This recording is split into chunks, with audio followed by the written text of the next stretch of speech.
Hello' মোৰ আটাইতকৈ মৰমৰ বন্ধু বান্ধৱীসকল, আজি আপোনালোকৰ ওচৰলৈ মই গোৱাৰ এখন আঞ্জা বনাই দেখুৱাবলৈ চেষ্টা কৰিম। মই যেতিয়া গোৱালৈ ফুৰিবলৈ গৈছিলোঁ তেতিয়া মই এই আঞ্জাখন খাই খুব সোৱাদ পাইছিলোঁ। সেই হেতুকে হোটেলত থকা চেফজনৰ পৰা মই এই আঞ্জাখন সুধিলোঁ কেনেকৈ বনাইছে। তেওঁ মোক ক'লে আৰু যিখিনি সামগ্ৰী লাগে বিশেষকৈ তাত মই কুকম বুলি এবিধ টেঙাজাতীয় খাদ্য দিম, সেইটো গোৱাতহে পোৱা যায়, আমাৰ ইয়াত নাপায়। তাৰ সলনি ইয়াত আমি বগৰী টেঙা বা থেকেৰাও ব্যৱহাৰ কৰিব পাৰোঁ। আপোনালোকে এবাৰ মোৰ এই ৰেচিপিটো চাই আঞ্জাখন বনাবলৈ এবাৰ চেষ্টা কৰিবচোন। বনাই পেলাই খালে কিজানি আপোনালোকৰ ভালো লাগিব পাৰে। মোৰ হ'লে বৰ ভাল লাগিল। আহকচোন কেনেকৈ বনাওঁ এবাৰ চাওকহি। এয়া হ'ল মাছ। গোৱাতটো মাকেৰেল ফিছ, সাগৰীয় ফিছ মাছ তেওঁলোকে ব্যৱহাৰ কৰে। যিহেতু আমাৰ ইয়াত সাগৰীয় মাছ নাপায়, সেইকাৰণে মই এইটো কচ মাছ বুলি কয় আমাৰ নদীৰ, এইটো মই বিচাৰি পেলাই আনিছোঁ। এইটো দি মই বনাম। মেকেৰেল ফিছৰ গাটো ঠিক এনেকুৱাই হয়, স্কিনটো তাৰ বাকলি নাথাকে। তাৰপিছত মই ইয়াত কি কি সামগ্ৰী ব্যৱহাৰ কৰোঁ আগতে আপোনালোকক দেখাই লওঁ।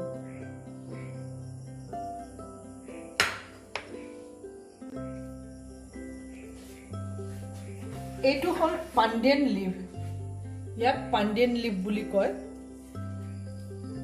এইটো মই মালয়েছিয়াৰ পৰা ইয়াৰ পুলি আনি পেলাই মই ৰুই লৈছোঁ, মোৰ বাগানত আছে। এইটো আমাৰ ইণ্ডিয়ান ভাষাত, তাৰমানে ভাৰতীয় ভাষাত এইটো কয় অন্নপূৰ্ণা পাত, অন্নপূৰ্ণা পাত বুলি কয় ভাৰতীয় ভাষাত। এইটো দিব লাগিব তাত। এইটো হ'ল ৰুকি থোৱা নাৰিকল।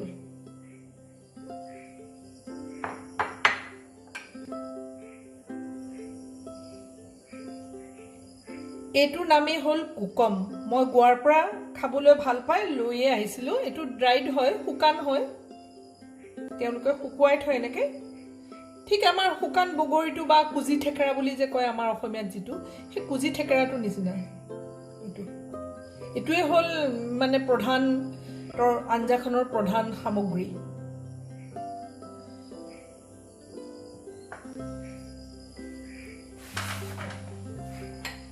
এয়া হ'ল আদা আৰু নহৰু পেষ্ট।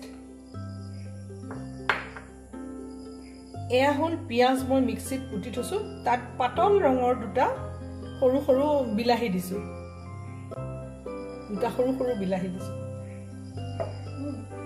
তাৰপিছত হালধি, নিমখ,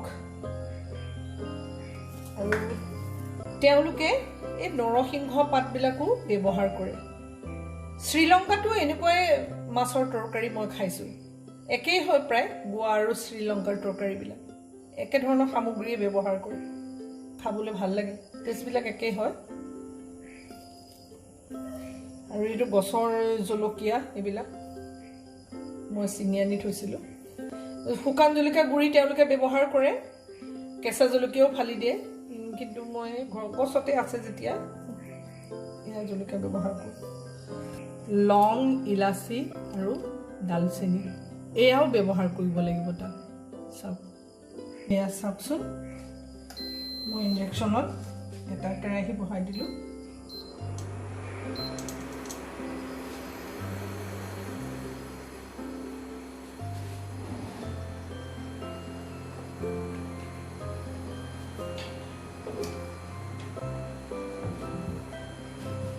তাত মই এতিয়া অলিভ অইল দিম। এইটো হয় অলিভ অইল, কমাক অলিভ অইল হয়, এইটো অলিভ অইল দি বনাম। স্বাস্থ্যৰ কাৰণে ভাল। আমাৰ নিচিনা বয়োজ্যেষ্ঠ মানুহখিনিয়ে অলিভ অইলতে চব খাদ্য বনাই খাব লাগে, আচলতে অতি ভাল, কলেষ্ট্ৰল ফ্ৰী।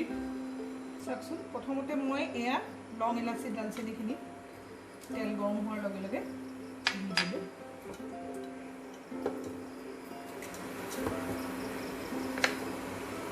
তাৰপিছত দিলোঁ যে এই পাণ্ডিয়ান লিপ বুলি কয়, এই পাণ্ডিয়ান লিপটো দিলোঁ।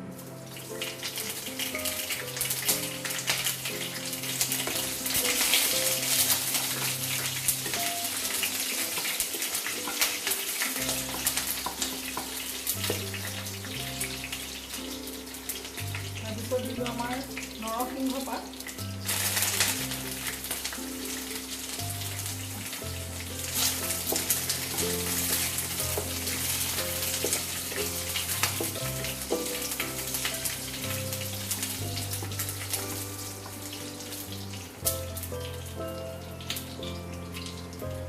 ইয়াৰ পিছতে দিলোঁ এয়া পিঁয়াজ আৰু বিলাহীৰ পেষ্টটো দেই।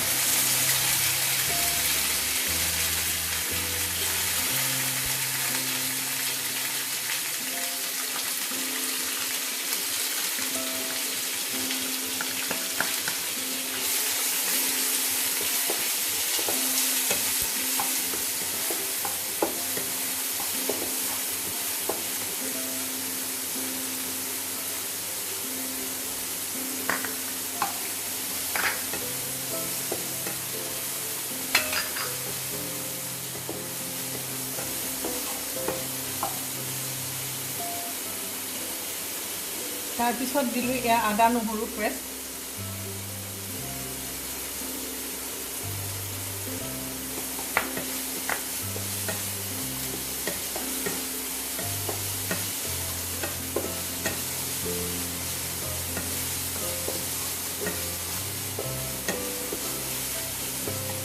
আৰু এতিয়া দিলোঁ এয়া নাৰিকলখিনি, ৰুকি থোৱা নাৰিকলখিনি দিলোঁ। এয়া চাওকচোন মই কেনেকৈ ভাজি আছোঁ।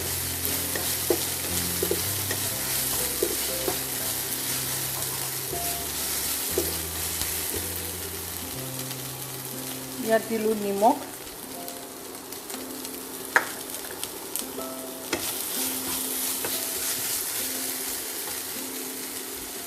তাৰপিছত মাছ কেইপিচ দি দিলোঁ।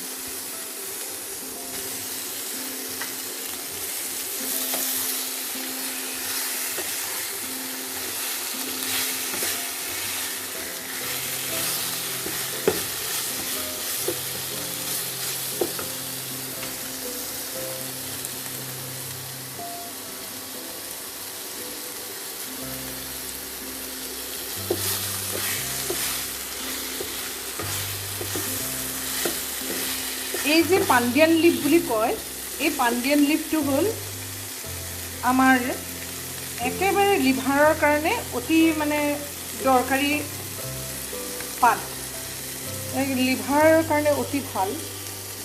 সেইকাৰণে বিশেষকৈ গৰমৰ দেশবিলাকত খুব ব্যৱহাৰ কৰে। হালধি দিলোঁ দেই। ইয়াত মই এই কুকম বুলি কয় যে এইখিনি মই পানী ঢালি ল'লোঁ আৰু ইয়াত মই বাকি দিলোঁ। এইটো গৰমৰ দেশবিলাকত খুব ব্যৱহাৰ কৰে। ই শৰীৰৰ আমাৰ ওজন বৃদ্ধি কম কৰে এই কুকমে। তাৰপিছত আপোনাৰ কলেষ্ট্ৰল হ্ৰাস কৰে আৰু গৰমত ইয়াক খালে আমাৰ শৰীৰ শীতল কৰে। ইয়াক স্কিনৰ ঔষধ হিচাপেও ব্যৱহাৰ কৰে। ইয়াক মেডিচিন আৰু মছলা বুলিও কোৱা হয়। যিহেতু আমাৰ শৰীৰৰ স্কিনৰ কাৰণে ঔষধ তৈয়াৰী কৰে এই কুকমৰ পৰা, সেইকাৰণে তাক মেডিচিন বুলি কোৱা হয়।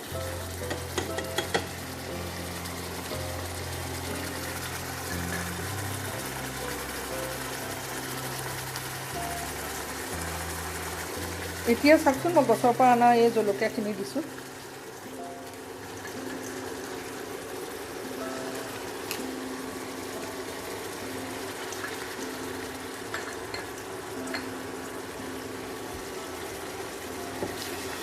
এখন এতিয়া ভালকৈ উতলিবলৈ দিব অলপ সময় আৰু অকণমান পানী দিব লাগিব।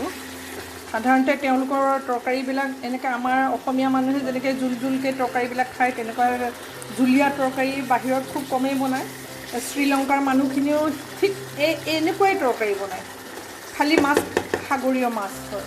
আমি ইয়াত সাগৰীয় মাছ নাপাওঁ। এতিয়া ভালকৈ ঢাকনটো মাৰি দিব লাগিব।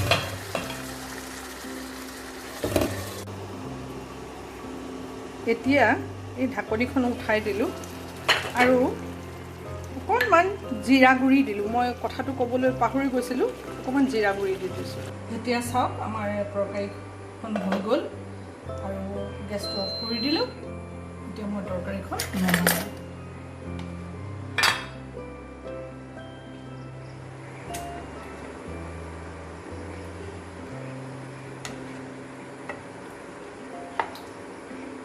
চাওকচোন, এইটো মোৰ ঘৰৰ কল হয়, জাহাজী কল বুলি কয় আমাৰ অসমীয়াত।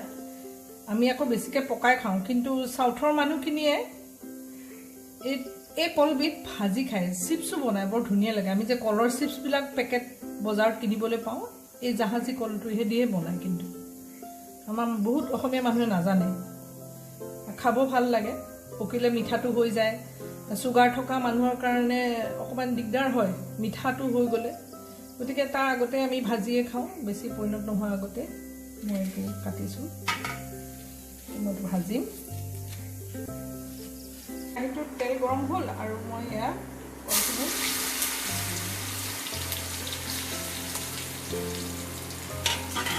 পেলাই এতিয়া মই ভাজিম।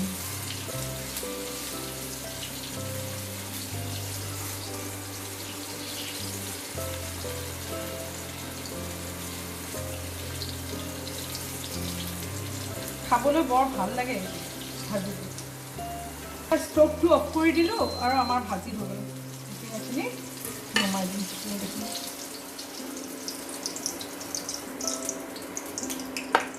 চাওকচোন, মই এয়া ৰঙালাও ৰুকি থৈছোঁ গ্ৰেটাৰ দি, তাত অলপ নিমখ দি থৈছোঁ আৰু জলকীয়া আৰু পিঁয়াজ লৈছোঁ।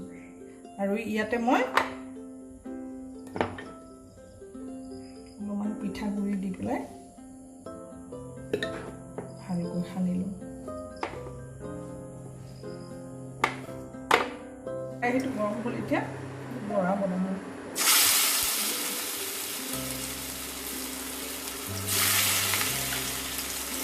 ৰঙালাও আৰু পিঠাগুড়ি, পিঁয়াজ আৰু জলকীয়া, ধনিয়া পাতৰ ছিজনত ধনিয়া দি এনেকৈ বৰা বনাব পাৰি। ভাল লাগে এনেকৈ বৰা বনাব।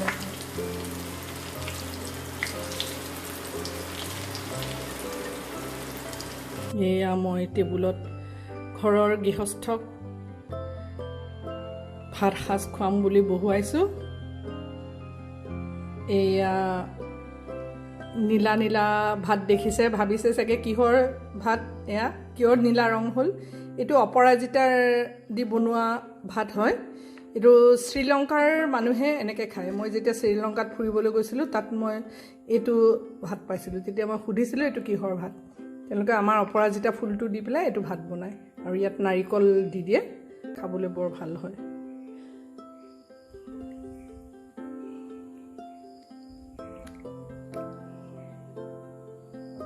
এয়া খাব দিছোঁ, খোৱাচোন কেনেকুৱা হৈছে।